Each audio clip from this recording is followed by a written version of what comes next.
Platinum, arguably the worst rank in Rocket League. Toxicity, inconsistent teammates, and endless losses. How can you, as a plat player, be able to carry yourself into Diamond? Well, I'm about to give you 3 of the most simple tips to follow to finally climb out of plat and get yourself Diamond season rewards. Hey, what's up guys, Calvin here. Most plats don't actually realize there are only really a few key things you need to focus on to get out of your rank. Once you learn these 3 tips, you will... What? Hello? Calvin, the situation has worsened. I'm going to send you the current state it's in now. What?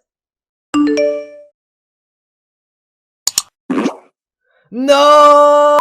Hey, if you could drop a like, subscribe, and turn on post notifications to help my growing channel out, it would be much appreciated.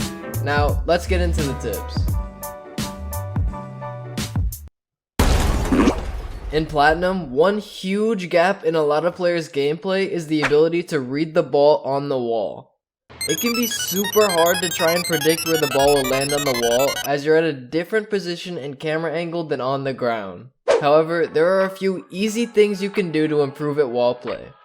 First is to treat playing on the wall almost like playing on the ground.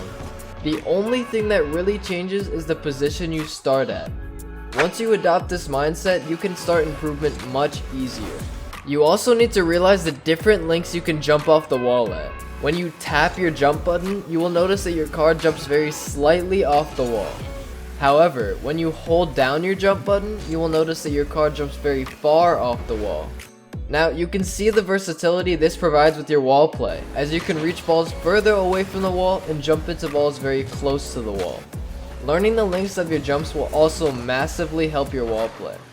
Finally, you want to remember to almost never jump on corners if you are horizontal. Corners are really weird and different from the flat sidewall.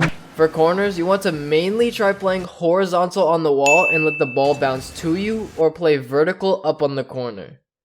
Now, how do you train wall play? Well, thanks for asking, Calvin. You want to head into this great training pack and focus on getting consistent contact with the ball. Becoming consistent with making contact on the wall provides you a huge advantage that not many plats will be able to handle, giving you an easy rank up to Diamond. Most players in Platinum tend to have a pretty good grasp on how to play facing forwards, but lack skills in backwards play. Being able to play with the ball behind you gives you an incredible advantage in your ranked games, as you will be able to effectively shadow defend and cover much more area than just facing forwards. Playing backwards means not only being able to defend backwards, but to also attack backwards. I'm not saying to full send tomater it in your ranked matches, but you need to be able to get comfortable with your back turn to play, such as going for backwards aerials. Most plats have a basic knowledge of regular forwards aerials, so learning how to control your car backwards as well gives you a huge advantage over other players in your rank. There are going to be plenty of situations where your back is turned to the play and you won't have enough time to turn around and challenge the ball. Learning how to control your car backwards is imperative to being able to reach Diamond. Now, learning backwards play is fairly easy on paper, but it can be a little tricky in practice. To play backwards and control your car in the air upside down, all you need to do is invert your joystick inputs. For example, if you want to turn left while upside down, you hold right on the joystick. To turn right, you hold left. Pretty easy, right? I mean, a toddler could probably figure it out. Wrong. Toddlers are not smart enough to play Rocket League. Now, to get consistent with backwards play, you have a couple options.